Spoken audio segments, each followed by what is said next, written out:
एक हम संत भगवान को देखा, शास्त्र में लिखा है संन्यास में पान नहीं खाना चाहिए, और उनको कोई दोष दृष्टि संशय व्यक्ति से ले देखी, देखो दिनचर्या हमने देखी, जब नवीन अवस्था थी तो बहुत सूक्ष्म बुद्धि से यही बात, दोष दृष्टि के लिए नहीं, कैसे महापुरुष है, कैसे इन आचरणों से चलते। तो उनका यह था कि रात्रि के 11 बजे तक जग रहे, जहां सब सोने के लिए हुए तो सोने का नाटक करते थे, ऐसे लेट जाते चद्दर, जहां सब सो गए तो उठ के बैठ जाते थे। 4 बजे 5 बजे सबके कमंडल बाल्टी खटकने लगी, 7 बजे उठे, सब नहाए धोए अपने दिन से। जब उठते तो कोई कोई कहता कैसे संत 7 बजे नहाने जा रहे, 4 बजे नहा चुके थे।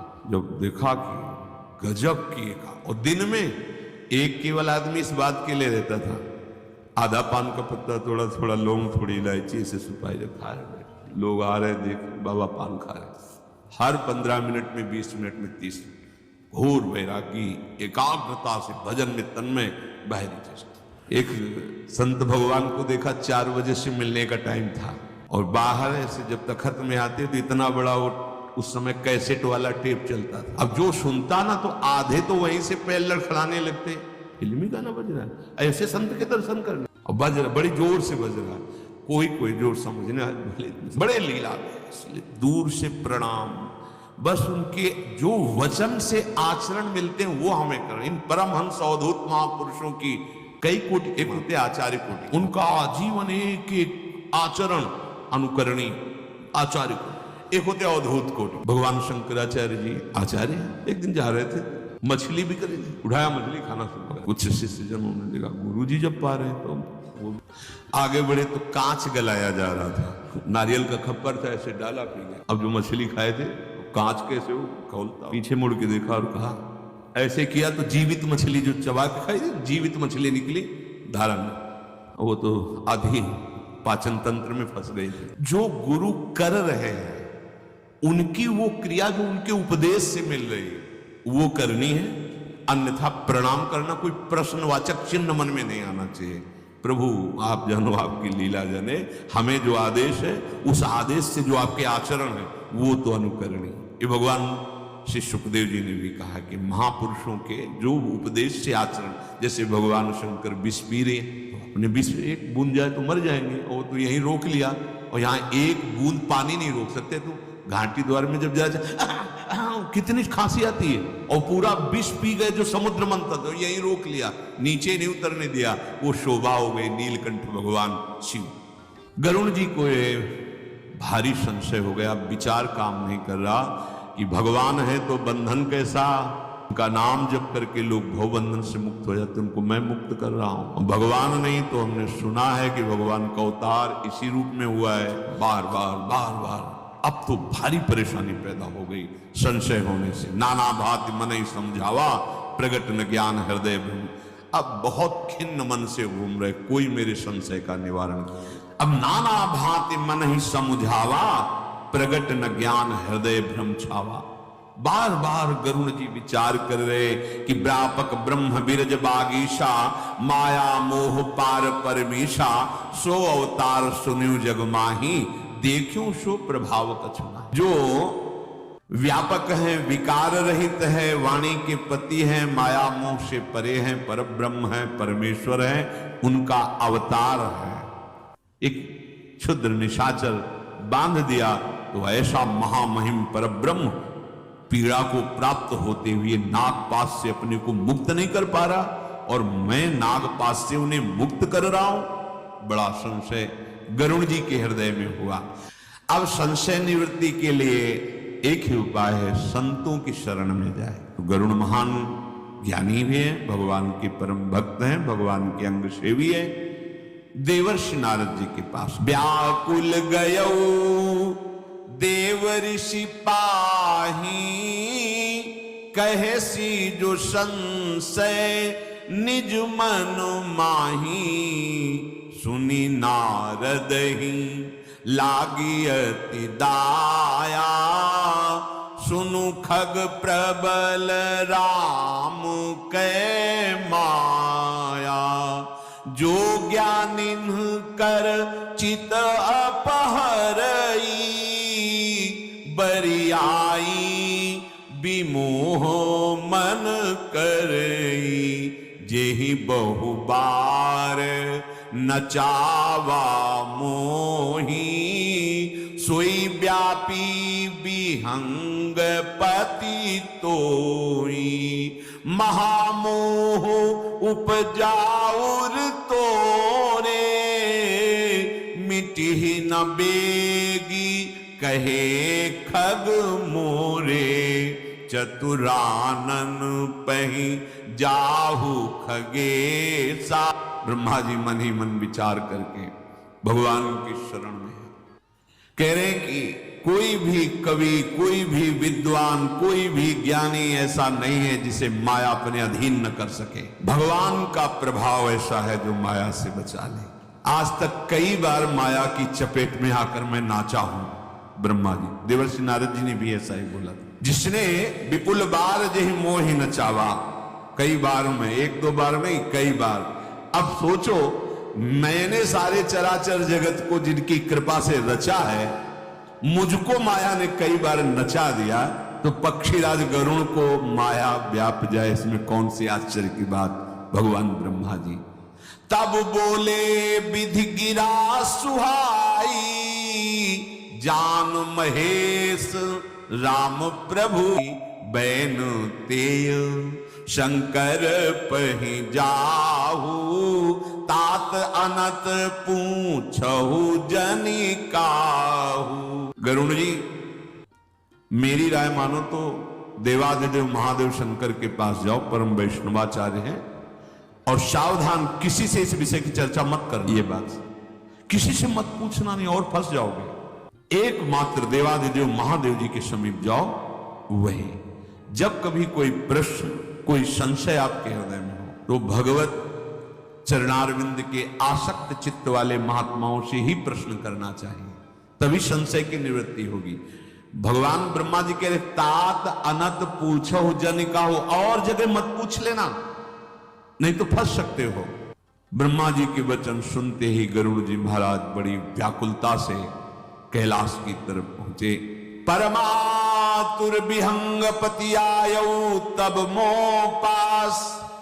आपके दर्शन प्राप्त है, आपके पवित्र आश्रम का दर्शन करते ही मेरा मोह, संदेह, भ्रम सब नष्ट हो गया। हे तात, भगवान की अत्यंत पवित्र करने वाली, सदा सुख देने वाली, दुख समूह का नाश करने वाली आप भगवान की कथा सुनाइए। प्रभु, मैं बार बार आपसे विनती करता हूं, आप हमें भगवान की चर्चा सुनाइए। गरुण जी की विनम्र, सरल, सुंदर, प्रेम युक्त, सुखद, अत्यंत पवित्र वाणी सुनते ही कागभूषुंड जी के मन में परमानंद, और वो भगवान के सुंदर लीलाओं का गान करते हैं। भगवान के पावन चरित्र का श्री कागभूषुंड जी गान करते, गरुड़ जी महाराज श्रवण कर रहे हैं। भूषुंड जी गान करते, गरुड़ जी महाराज श्रवण कर रहे हैं। कागभूषुंड जी ने संपूर्ण रामचरित्र गा करके सुनाया। कथा समस्त भूषुंड बखानी, जो मैं तुम शन कही भवानी। सुनी सब राम कथा खगना, कहत बचन मन परम छाहा। गयो मोर संदेह सुन्यो सकल रघुपति चरित। भयउ राम पद ने तो प्रसाद बायस तिलक। कागभूषुंड जी ने भगवान की संपूर्ण कथा सुनाई। हे उमा, मैंने जो तुम्हें कथा सुनाई, यही कागभूषुंड जी ने गरुड़ जी को सुनाई। कथा सुनकर गरुड़ जी के हृदय में अपार आनंद हुआ। हाथ जोड़कर कागभूषुंड जी से बोले कि भगवान श्री हरि के पावन चरित्र को श्रवण करने के बाद आज मुझे जो आनंद प्राप्त हो रहा है, सारे संदेह मिट गए। हे काक शिरोमणि, आपके अनुग्रह से आज मुझे प्रभु के चरणों में प्रेम हो गया। यदि आप सत्संग सुनते हैं और विषयों में अरुचि नहीं हो, प्रभु के नाम जप में रुचि नहीं, तो इसका मतलब है या आप सत्संग नहीं सुनते और या सत्संग सुनते हुए कुसंग बहुत जोर का है। ढूंढ लीजिए, नहीं सत्संग का सीधा फल है संस्कृति कर अंता, बड़े भाग पाइप सत्संगा बिना प्रयास होई भवभंगा। सीधे सत्संग से भगवत चरणारविंद की प्रीति। युद्ध में प्रभु को नागपाश में बंधे देखकर मुझे मोह हो गया था, संशय हो गया था कि यदि प्रभु सच्चिदानंद हैं तो ये बंधन कैसा, ये बंधन स्वीकार किए तो सच्चिदानंद कैसे। इसीलिए मैं व्याकुल हो गया था। बिल्कुल बिल्कुल भगवान के चरित्रों को देख करके बड़े बड़ों के मन में संदेह हो जाता, उमा के मन में भी संदेह हो गया था। आज मैं उस संदेह को अपने लिए बड़ा हितकारी मानता हूं। गरुड़ जी कह रहे, मैं मानता हूं कि संदेह प्रकट करके मेरे प्रभु ने मेरे ऊपर बड़ा अनुग्रह किया। यदि मेरे अंदर संदेह ना होता तो आप जैसे महाभागवत का सानिध्य न मिलता। जैसे धूप से व्याकुल कोई आए तो छाया का सुख अनुभव में आता है, इसी प्रकार मैं संदेह से युक्त होकर व्याकुल हो गया तो भगवान ने मुझे आप जैसे महाभागवत का दर्शन संभाषण, ये सौभाग्य मिला। बड़ी विचित्र कृपा भगवान की होती जब भक्त का सानिध्य मिलता है। आज मैं गदगद हो रहा हूं कि मेरे ऊपर हरि की बड़ी कृपा है। गरुड़ जी महाराज काकभूषुंडी जी से कहते, समस्त शास्त्रों पुराणों का सिद्धांत है, मुनिजन भी यही कहते हैं कि संत विशुद्ध मिलहि परितेहि, चितवहि राम कृपा करिजेहि। राम कृपा तव दर्शन भयऊ, तव प्रसाद सब संशय गयऊ। समस्त शास्त्र पुराण और मुनि महर्षियों का मत है कि सच्चे संत का सानिध्य उसी को प्राप्त होता है जिसको भगवान ने कृपा दृष्टि से देख लिया है। श्री राम जी की कृपा दृष्टि से मुझे आपका दर्शन प्राप्त हुआ और आपकी कृपा से भगवान के चरणों का प्रेम प्राप्त हुआ। सारे संदेह नष्ट हो गए। पक्षीराज गरुड़ जी की विनय और प्रेम युक्त वाणी सुनकर काकभूषुंडी जी अश्रु प्रवाह करने लगे। श्रोता सुमति सुशील सुचि, कथा रसिक हरिदास, पाई उमा अति गोप्यमपिस, सज्जन करहि प्रकाश। जो संत जन है वो जब ये देख लेते हैं कि ये पवित्र बुद्धि वाला है, पकड़ लेगा, और विनयी भी है, दैन्य है, और इसका व्यसन है भगवत चर्चा सुनना, भगवत चर्चा करना, भगवान की आराधना करना, तो ऐसे हरिदास को, ऐसे भगवत शरणागत श्रोता को संत जन कोई भी गुप्त राज से छुपा नहीं रखते, सब प्रकट कर देते हैं। काकभूषुंडी जी ने अश्रु प्रवाह करते हुए कहा, पक्षीराज आप तो मेरे स्वामी हैं, मेरे पूज्य हैं, भगवान के विशेष कृपा पात्र हैं। ये भगवान की आपके ऊपर कृपा नहीं हुई, मेरे ऊपर कृपा हुई। कहा मैं काक, कहा पक्षियों के राजा, आप आकर के भगवान के निज दास हो, वाहन हो, मुझे दर्शन दिया, ये आप पर नहीं, ये मेरे ऊपर कृपा। पक्षियों के स्वामी, भला आपको मोह हो सकता है? हे गोसाई, ये आश्चर्य की बात नहीं है। मेरे प्रभु अपने जनों पर कृपा करते हैं। नारद जी, शिव जी, ब्रह्मा जी, सनकादि जी, ये बड़े बड़े जो आत्म तत्वज्ञ मर्मज्ञ हैं, वो कहते हैं कि यदि आप भगवान की शरण में नहीं हो तो आप कितना भी शास्त्र पढ़ लो, कुछ भी कर लो, मोहन अंध कीन के ही को जग कामो, न चाव न जेही तृष्णा के ही न कीन बोरा, के ही कर हृदय क्रोध नहीं दाह। ज्ञानी तापस सूर कवि कवि कोविद गुण आगार, केहि के लोभ विडंबना, कीन न यही संसार। काकभूषण किन मर्मज्ञ महापुरुषों ने कहा है, कौन ऐसा है जिसकी बुद्धि में संशय न पैदा कर दे माया। अगर नाम जब चल रहा है, भगवान की शरण में हो, तो कभी तुम्हें कोई परास्त नहीं कर सकता। विवेक शून्य करके मोह में फंसा देना इस माया की बहुत बड़ी चतुराई है, बहुत बड़ी। को जग काम नचावन, नचा दिया भैया, नचा दिया। बड़ी विचित्र दशा इस फूल के बाण चलाने वाली की। फूल का बाण है, बड़े बड़ों के समाधि भंग कर दे, बड़े बड़ों का इतिहास साक्षी है, एक ही केवल, छोटों को नहीं हो। इसीलिए तृणादपि सुनी चैन, बड़े मत बनो, नहीं तो और बाण तो बाण जाने दो, फूल का बाण मारता है कामदेव। ये पूरे त्रिभुवन में व्याप्त है, पूरे किसी एक हृदय की बात नहीं। एक महात्मा जी थे, जंगल में एकांत रहते थे और पेड़ की छाल की सूखी हुई पपड़ी उसको प्राण पोषण के लिए डालते और जल पी के रहते। छाल की सूखी पपड़ी इसलिए कि वृक्ष को भी कष्ट ना हो और किसी जन संसर्ग से बिल्कुल शून्य, किसी से कोई संपर्क, एकांत गुफा में रहना, निरंतर तप परायण रहना, बहुत अच्छी बात है। पर सत्संग ना मिले तो इसमें भी रोग होने की संभावना है, अहंकार। बहुत समय व्यतीत होने के बाद उनको लगने लगा कि त्रिभुवन में हमारे समान कोई तपस्वी नहीं। जन संसर्ग शून्य, एकांतवासी, घोर तपस्या परायण, आहार जल और सूखी पापड़ी।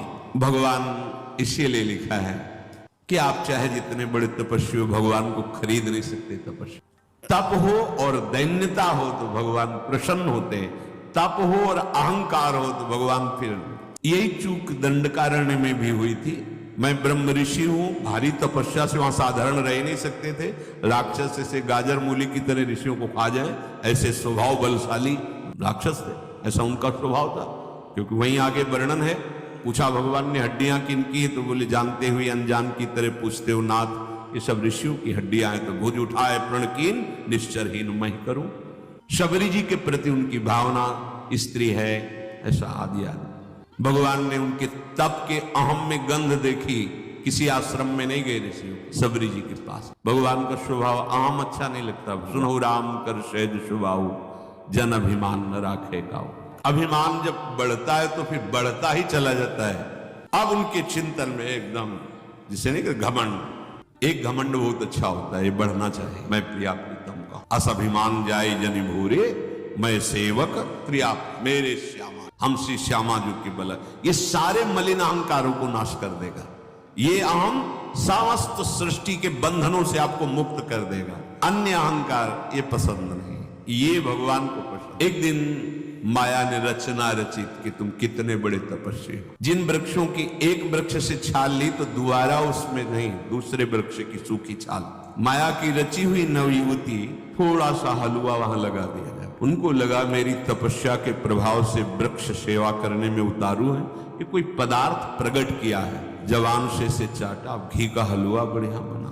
बहुत वर्षों के बाद जवान को कुछ मिला, पाए और गर्व बड़ा, देखो प्रकृति हमारी सेवा में उतर गई। दूसरे दिन 3-4 वृक्षों में लगा मिला। नियम था एक वृक्ष की छाल केवल, अब तो जहां जहां वो लगा दिखाई दे। अब तो हड्डी हड्डी जो रह गई थी उनमें रक्त संचार बढ़ा, क्योंकि अच्छे पदार्थ जाने लगे। अब चिंतन बदला, मैं कितना महान तपस्वी हूं। देखो पहले तो प्रकृति सूखी छाल से, अब तो कैसे स्वादिष्ट पदार्थ स्वयं प्रकृति देने लगी। अब वो बढ़ने लगा हलवा का जगह जगह, अब भरपेट मिलने लगा। महीना भर लगभग चला, उससे रक्त बना, बुद्धि आकर्षित हुई। अपने समय से जाते थे भिक्षा के लिए वृक्षों की छाल, अब तो पहले ही जा करके तो वो लगा ही रही थी नवयुवती। देवी कौन हो? भय का नाटक करते हुए, नहीं डरो मत, पात्र में हलवा, तुम तो वन देवी जैसी दिखाई दे रही हो, डरो मत डरो मत। कौन हो तुम? मैं इसी वन में रहती हूँ, केवल माँ है। सोचा आप जैसे तपस्वी की कैसे सेवा करूं। पर हमें पता लगा है कि आप बिल्कुल एकांत सेवी हैं। मैं भयभीत हूं आपसे, हमारी रक्षा की। मैं इसीलिए भयभीत हूं कि कहीं आप ये न समझ जाए कि आपकी साधना आराधना में मैं भी। अरे नहीं नहीं नहीं, इसमें क्या है, जो रोज पा रहे थे वो मैं ही लगा रहे। नहीं, अब लगाने की जरूरत नहीं, पात्र ला। देखो अब तुम डरो मत, रोज ले। अब संभाषण, दर्शन, आहार बदल गया विचार। एक दिन दूसरे भाव से दे। और कहा तुम्हारा ब्याह हुआ है? तू कहा नहीं भगवान, ब्याह करेंगे तो करेंगे भगवान, कोई विरक्त थोड़ी है, तो हमसे कर सकते हैं। अरे भगवान, तो हमारे कहाँ ऐसे भाग्य कि आप जैसा हमें पति मिले, वो अगर कहीं ऐसा भाग्य हो जाए ना कौन करेगा। हृदय में कामदेव के 5 बाणों का प्रहार। बुद्धि काम नहीं कर रही कि मेरा लक्ष्य क्या था और बात क्या हो रही। तो फिर किसकी आज्ञा की जरूरत है? माँ की। आप हमारी माँ को मना लीजिए। कैसे माने? हमारी माँ चाहती हैं कि जो हो हमारा पति बने वो हमारी आज्ञा पर रहे, हमारी अधीनता स्वीकार। हाँ हाँ, तुम जैसा कहो। नहीं, अब हम तो फिर आपको लंगोटी भी तो रहने नहीं देंगे ना, आपको अच्छे कपड़े पहनने पड़ेंगे, बाल हटाने पड़ेंगे। हाँ, फिर आप चल सकते हो। वहां माँ ही माया बनी हुई थी और वही माया ही होती। अंततो गत्वा, जब उनके हृदय में बात फैल गई काम की चेष्टा की सब, तब भगवान ने उनको पेद किया। कहाँ है तुम्हारी तपस्या, कहाँ है अहम तुम्हारा? अरे जल में समाधि लेकर शौहरी जी, मछली की क्रीड़ा कहाँ, बाद में कहाँ? यहां कह रहे हे गरुण जी महाराज, मोहन अंध कीन केहि केहि, को जग काम नचाव न जेहि। नचा दिया, जिसे नहीं नचा दिया। राहिमाम, अच्छे अच्छे को रोना पड़ा है। हे प्रभु अब क्या कर सकते, ऐसे रह रहे हैं, ऐसे रह रहे हैं, फिर भी मन विषयों में जा रहा है। नाथ अब तो कृपा करो, बस वही कृपा कर, वही निष्कामता देते हैं, वही शीतलता देते हैं, वही ज्ञान देते हैं, वही प्रेम देते हैं। अगर आप सत्संग सुनते हैं तो आप निश्चित देखिए चित्त के समाधान की क्या बात है, लक्ष्य का समाधान हो गया है। हम नहीं है भगवत प्राप्ति के योग्य, पक्का, लेकिन हमको ये भी संशय नहीं कि हमारी प्रिया जो हमारी नहीं है। बोलो, ठसक में कोई अंतर है? यही ठसक भगवत प्राप्ति करा देगी, यही ठसक।